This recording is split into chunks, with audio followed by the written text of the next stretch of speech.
Selamat pagi Bapak Ibu yang terkasih dalam Tuhan Yesus Kristus. Sungguh bersyukur pada pagi hari ini kita mendapatkan anugerah Tuhan yang sangat luar biasa. Kita masih diberikan nafas kehidupan. Dan inilah kesempatan yang terbaik bagi kita untuk kembali berjumpa dengan Tuhan terlebih dahulu sebelum kita beraktivitas dan bekerja selama hari ini. Bapak Ibu yang terkasih, mari kita bersaat teduh sejenak.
Mari Bapak Ibu kita berdoa terlebih dahulu sebelum kita membaca firman Tuhan pada pagi hari ini.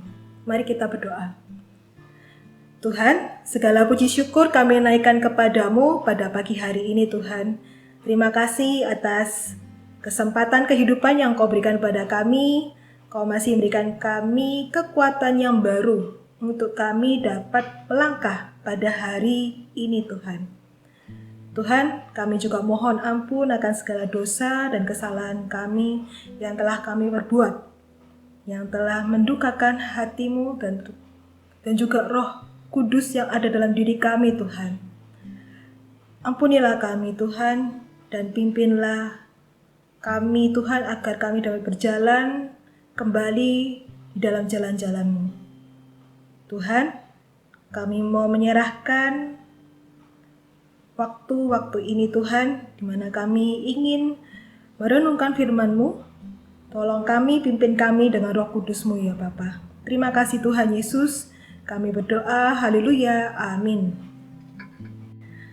Bapak Ibu, saya mengajak kita semua untuk membuka Alkitab kita.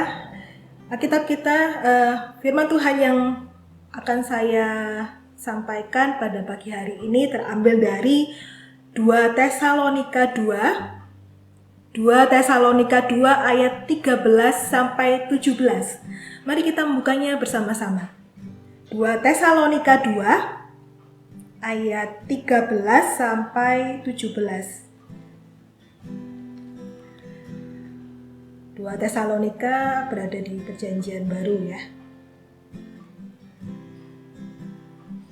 Sudah mendapatkannya Bapak Ibu? Marilah kita membacanya. Bapak Ibu dalam hati, saya akan membacakan dari sini. Dipilih untuk diselamatkan. Akan tetapi kami harus selalu mengucap syukur kepada Allah karena kamu, saudara-saudara yang dikasihi Tuhan. Sebab Allah dari mulanya telah memilih kamu untuk diselamatkan dalam roh yang menguduskan kamu dan dalam kebenaran yang kamu percayai. Untuk itulah Ia telah memanggil kamu oleh Injil yang kami beritakan, sehingga kamu boleh memperoleh kemuliaan Yesus Kristus Tuhan kita. Sebab itu, berdirilah teguh dan berpeganglah pada ajaran-ajaran yang kamu terima dari kami, baik secara lisan maupun secara tertulis. Dan Ia, Tuhan kita Yesus Kristus, dan Allah Bapa kita yang dalam kasih karunia-Nya telah mengasihi kita dan yang telah menganugerahkan penghiburan abadi dan pengharapan baik kepada kita, kiranya menghibur dan menguatkan hatimu dalam pekerjaan dan perkataan yang baik. Ya, Bapak Ibu, saya akan membacakan satu kisah.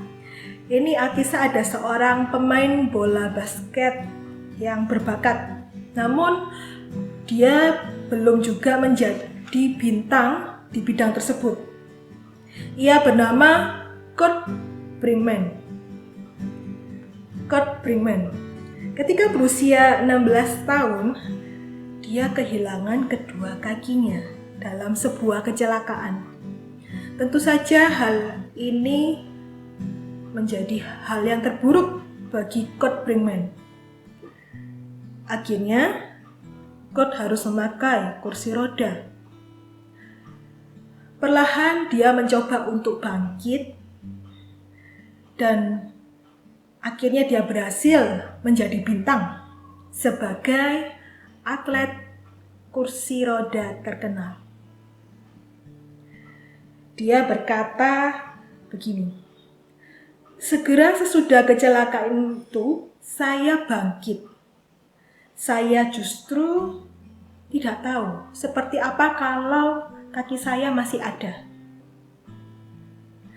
Di lain cerita, ada seorang pria setengah baya yang mengalami kebutaan mata semenjak dia lahir. Pada suatu saat pengobatannya berhasil dan dia bisa melihat kembali secara normal. Namun, seorang psikolog yang menangani berkomentar tentang mantan pria buta itu. Dia berkata begini, "Waktu buta, dia itu hebat sekali. Dia peka segalanya. Dia mampu berprestasi walau dengan keadaan buta. Tapi waktu dia sembuh, prestasinya itu merosot drastis, bahkan seperti orang bodoh." Bapak Ibu, antara Kurt dan mantan orang buta ini sama-sama dulunya atau pernah menghadapi penderitaan dan keputusasaan. Dalam keadaan yang sulit, mereka berupaya untuk bangkit. Kurt memiliki pengharapan, meski ia sudah tidak bisa lagi menggunakan kakinya secara normal. Sedangkan orang buta tersebut yang akhirnya sembuh dan bisa melihat lagi, namun malah menenggelamkan diri pada ketidakberdayaan dan seakan-akan harapannya itu hilang dan lupa bahwa ia telah diselamatkan. Ia sudah melihat, ia sudah normal, tapi harapannya hilang. Sikap hidup yang benar menurut Rasul Paulus terhadap keselamatan yang diberikan Allah adalah bersyukur atas keselamatan yang diterima karena pilihan Allah semata, sebagaimana yang dikatakan dalam 2 Tesalonika 2 ayat 13. Akan tetapi kami harus selalu mengucap syukur kepada Allah karena kamu, saudara-saudara, yang dikasihi Tuhan. Sebab Allah dari mulanya telah memilih kamu untuk diselamatkan dalam roh yang menguduskan kamu dan dalam kebenaran yang kamu percayai. Kami harus selalu mengucap syukur. secara harfiah berarti kami berutang mengucap syukur. Ungkapan tersebut dapat juga diterjemahkan, sewajarnya lah kami mengucap syukur. Bersyukur atas keselamatan dinyatakan bukan hanya dengan kata-kata saja, namun terlebih lagi dengan perilaku hidup dalam kebenaran. Selanjutnya, orang percaya mengalami pengudusan atau penyucian roh sebab mereka dikhususkan menjadi milik Allah. Karena itu orang percaya harus hidup benar dan kudus. Sebab Allah sendiri adalah kudus. Hal ini harus tampak dalam hidup di dunia sekarang ini. Sebagaimana lanjutan dari ungkapan syukur Rasul Paulus. Kita baca ayat 15. Sebab itu berdirilah teguh dan berpeganglah pada ajaran-ajaran yang kamu terima dari kami, baik secara lisan maupun secara tertulis. Status diselamatkan dan dikuduskan sesungguhnya bukan hanya berbicara tentang kehidupan yang akan datang. Tentu tahu maksudnya ya, kehidupan yang akan datang adalah kehidupan kekal ya. Tetapi juga kehidupan di dunia saat ini, di mana kita masih hidup di bumi ini, di dunia ini Bapak Ibu. Konsekuensi dari pilihan Tuhan yang menyelamatkan kita itu mendorong kita untuk berdiri teguh dan berpegang pada ajaran yang diterima. Dengan kata lain, jangan biarkan orang mengubah keyakinan kita, melainkan teruslah percaya atau jangan berhenti menjadi percaya. Dengan demikian, kita tidak hanya menerima keselamatan sebagai yang akan datang, namun juga yang sedang terjadi mulai dari saat ini. Penghiburan abadi kita adalah bahwa apa yang kita upayakan di dunia ini tidak akan berakhir sia-sia. Namun sebagaimana janji Tuhan, kita diselamatkan supaya boleh memperoleh kemuliaan Yesus Kristus dan ikut mengalami keagungannya. Seperti yang tertulis di ayat 14. Untuk itulah ia telah memanggil kamu oleh Injil yang kami beritakan, sehingga kamu boleh memperoleh kemuliaan Yesus Kristus Tuhan kita. Itulah penghiburan abadi yang menopang kita dari hari ke hari menghadapi tantangan dunia ini. Dalam pergumulan iman, terkadang keselamatan itu hanya dibicarakan tentang kehidupan nanti setelah kematian dialami seseorang.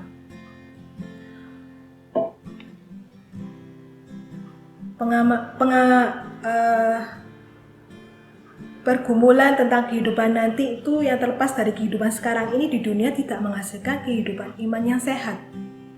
Hal ini dapat berakibat pada kesibukan manusia mencari gambaran tentang yang akan datang, dan akhirnya yang hanya menggumuli dan mencari jawaban atas kehidupan yang akan datang juga.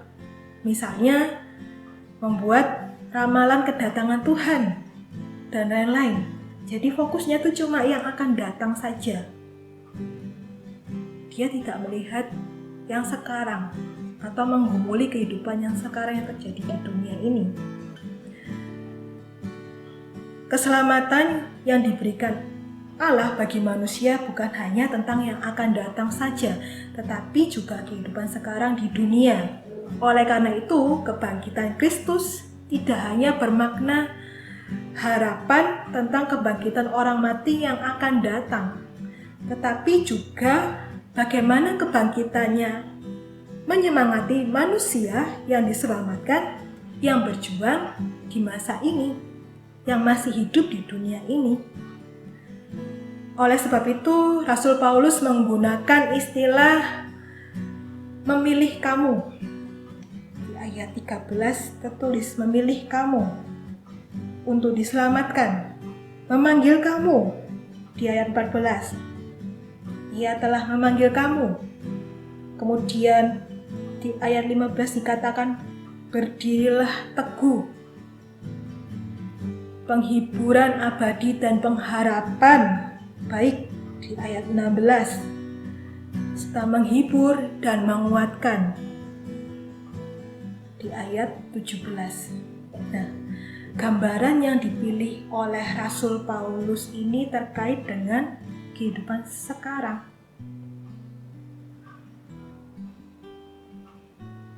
Perubahan hidup orang-orang percaya yang diselamatkan ini harus sudah tampak ketika masih hidup di tengah-tengah dunia saat ini.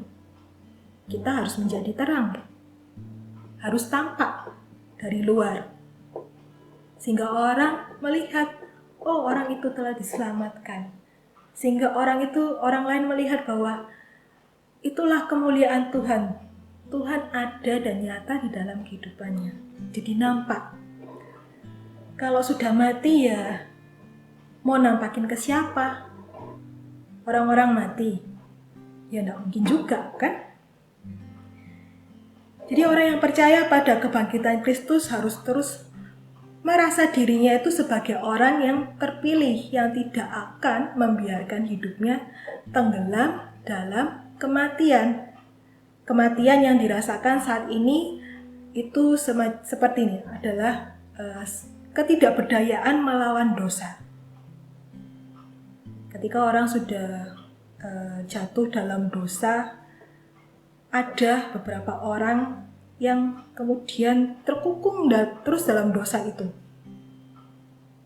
Dia tidak mau bangkit kembali.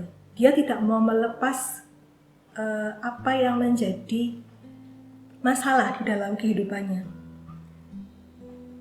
Sehingga dia menjadi dalam arti korban dari dosa, padahal dia bisa untuk melawan dosa. Karena dia harusnya punya Allah, dia tinggal minta kepada Allah untuk bisa melawan godaan tersebut. Tetapi dia tidak mau melakukannya. Akhirnya dia tidak berdaya melawan dosa. Kematian itu pun juga seperti ketidakmampuan menghadapi penderitaan dan ketakutan menghadapi kematian. Ya, kadang ketika kita merasa dalam keadaan menderita itu, kita merasa seakan tidak berdaya. Tapi itu sebenarnya tanda bahwa kita tidak percaya lagi kepada Tuhan. Kenapa? Ya, seharusnya kalau kita percaya kepada Tuhan, kita tinggal minta kepada Tuhan, Tuhan mampukan aku, berikan aku kekuatan untuk supaya aku bisa menghadapi penderitaan dan tantangan kehidupan ini. Dan saya yakin Tuhan pasti akan memberikan kekuatan tersebut kepada kita. Sekali Kristus memberitakan keselamatan melalui kebangkitannya, maka itu berlaku untuk selamanya. Sejak saat ini sampai kita pun dibangkitkan bersama-sama dalam keabadian. Oleh karena itu, kita semua, anak-anak Allah, harus lebih nyata mewujudkan kehadiran kerajaan sorga di tengah dunia saat ini. Kebangkitan Kristus menjadi pesan yang harus terus dibawa oleh kita ketika berkarya di tengah dunia. Berapapun usia kita harus tetap berkarya. Kelemahan kita pun dapat dipakai oleh Tuhan untuk kita dapat mewujudkan atau menghadirkan kerajaan sorga. Janganlah kita menghadirkan tindakan untuk melawan sifat-sifat yang tidak mencerminkan kuasa sorgawi. Seperti halnya terlalu putus asa, sehingga terbenam dalam ketidakmampuan diri. Dan ini akan melemahkan diri bahkan fisik kita. atau melakukan ketidakadilan, baik di lingkungan pekerjaan, mungkin di rumah, di dalam organisasi, di gereja, dan dimanapun kita berada. Atau melakukan hal-hal yang sekena hatinya tanpa melihat atau peduli pada dampak yang terjadi di sekitarnya, ketidakpedulian, dan lain-lain.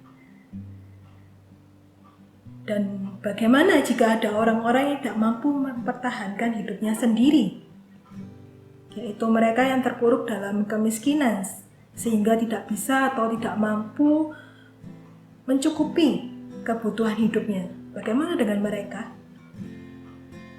Ini adalah menjadi salah satu tugas kita. Kita wajib membantu mereka sesuai dengan kemampuan kita.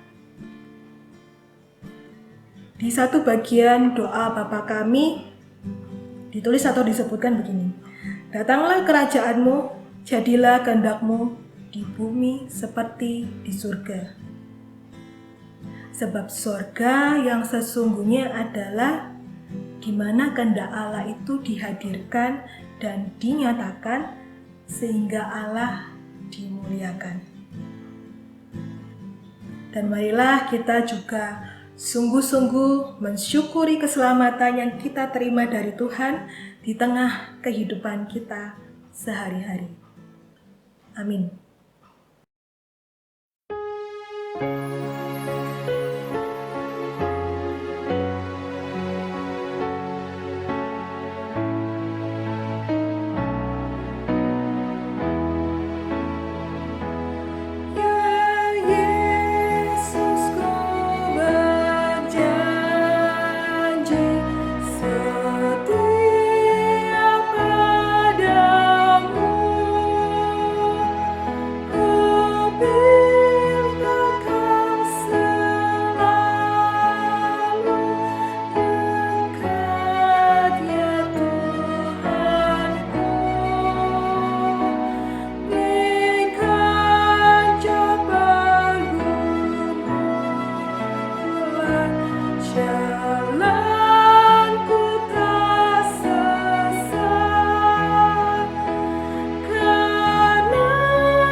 Bapak Ibu yang terkasih, saya mengajak kita semua untuk kita berdoa syafaat.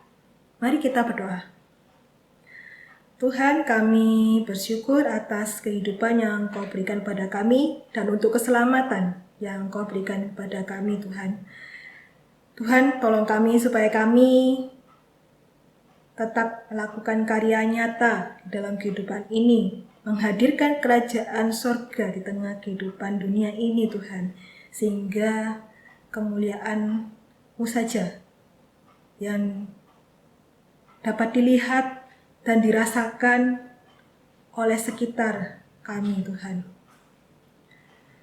Tuhan, pada saat ini kami ingin berdoa bersama-sama untuk bangsa dan negara,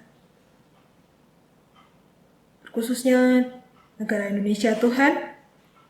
Kami berdoa untuk para pemimpin, mereka yang bekerja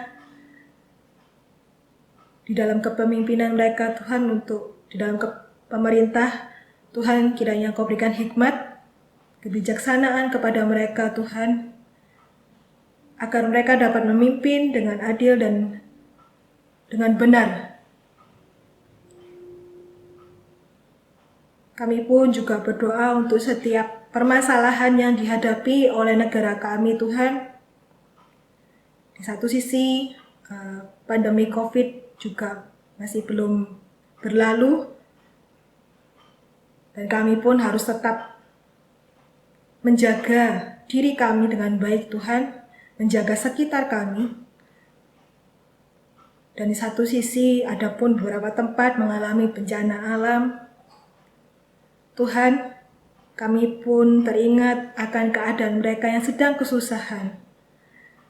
Kiranya Engkau mau menolong mereka ya Bapa. Kami berdoa untuk setiap para relawan, pemerintah yang telah memberikan waktu, tenaga mereka untuk membantu agar para pengungsi dan juga para korban ini dapat mendapatkan kehidupan yang baik Tuhan. Dan setiap kebutuhan mereka dapat tercukupi di tengah keadaan yang masih porak-poranda akibat bencana alam. Tuhan, kami pun juga teringat kejadian beberapa waktu yang lalu, yaitu untuk KRL Nanggala 402 Tuhan, yang telah mendapatkan status bahwa kapal ini adalah sudah tenggelam. Kami berdoa untuk setiap keluarga yang ditinggalkan, kiranya Kau berikan penghiburan kepada mereka Tuhan, atas rasa duka dan kehilangan yang sangat amat dalam. Dan kami percaya Tuhan, Engkau yang selalu memelihara kehidupan mereka. Tolong mereka Tuhan, agar mereka pun dapat menghadapi setiap pergumulan dan kedukaan yang harus mereka hadapi bersama-sama Tuhan. Terima kasih ya Bapa. Kami pun ingin berdoa untuk gereja di segala tempat yang terus mengabarkan kebenaran Injil di tengah dunia ini Tuhan, agar setiap orang yang menerimanya boleh percaya kepadamu dan melakukan kehendak-Mu dan menjadi terang dan garam di tengah dunia ini. Terkhususnya kami juga berdoa untuk gereja kami di tempat ini, GKI Gayung Sari Tuhan. Kami menyerahkan Tuhan kehidupan pertumbuhan kami Tuhan. Kami sebagai jemaat, biarlah kami juga dapat terus belajar untuk saling mengasihi satu sama lain, saling membantu dan melayani. Baik kami sebagai penatua, badan pelayanan komisi, aktivis, dan lain sebagainya Tuhan. Engkau telah memberikan kami suatu panggilan untuk kami juga bisa berperan di dalam menghadirkan karya nyata di tengah kehidupan berjemaat di tempat ini dan juga kehidupan di sekitar kami. Terima kasih ya Tuhan Yesus, mampukan kami untuk terus melayani dengan baik, melayani dengan sukacita, melayani dengan tulus, dan melakukan kebenaran firman-Mu. Saat ini kami pun juga ingin berdoa untuk saudara-saudari kami yang terkasih Tuhan, yang sedang sakit dan lemah tubuhnya Tuhan, dan mengalami pergumulan masalah kesehatan dalam dirinya. Kami berdoa untuk Ibu Yeni Wibowo, Ibu Rita, Ibu Nina, Saudara Cleo, Bapak Ibu Irwan Wijaya, Ibu Pendeta Emeritus Deborah Sri Lestari, Ibu Pendeta Emeritus Sinsriono, Bapak Ibu Wakimin, Ibu Liranti Pontoh, Ibu Sena, Bapak Darwinto, Bapak David, Bapak Sutomo, Bapak Suroso, Ibu Koni, dan mungkin ada saudara-saudari kami yang lainnya yang tidak kami ketahui sedang terbaring sakit lemah tubuhnya Tuhan. Tuhan, kami percaya Engkau selalu ada beserta dengan mereka, memberikan mereka kekuatan, penghiburan dan semangat untuk dapat menjalani setiap fase-fase pemulihan ataupun mereka yang keluarganya Tuhan yang merasa sedih, kiranya Kau berikan kekuatan yang baru untuk mereka dapat merawat keluarga mereka yang sedang sakit ataupun lemah tubuhnya. Tuhan, kami percayakan juga setiap jemaat kami, keluarga-keluarga mereka yang sedang dalam pergumulan kehidupan,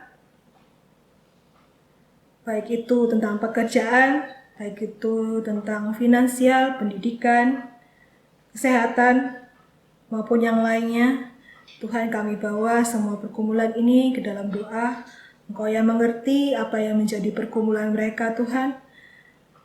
Dan kami percaya ketika mereka juga membawa setiap pergumulan ini dalam doa, Engkau pasti mendengarnya. Terima kasih ya Tuhan. Kami menyerahkan seluruh aktivitas kami selanjutnya ke dalam tangan-Mu dan dalam pimpinan-Mu Tuhan. Kami berdoa dan mengucap syukur. Haleluya. Amin.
Teduh pagi bersama-sama telah usai. Terima kasih atas kesempatan Bapak Ibu semua untuk datang kepada Tuhan pada pagi hari ini. Dan kita akan memulai aktivitas kita pada hari ini. Sampai jumpa dalam Selasa minggu depan. Tuhan Yesus memberkati kita semuanya.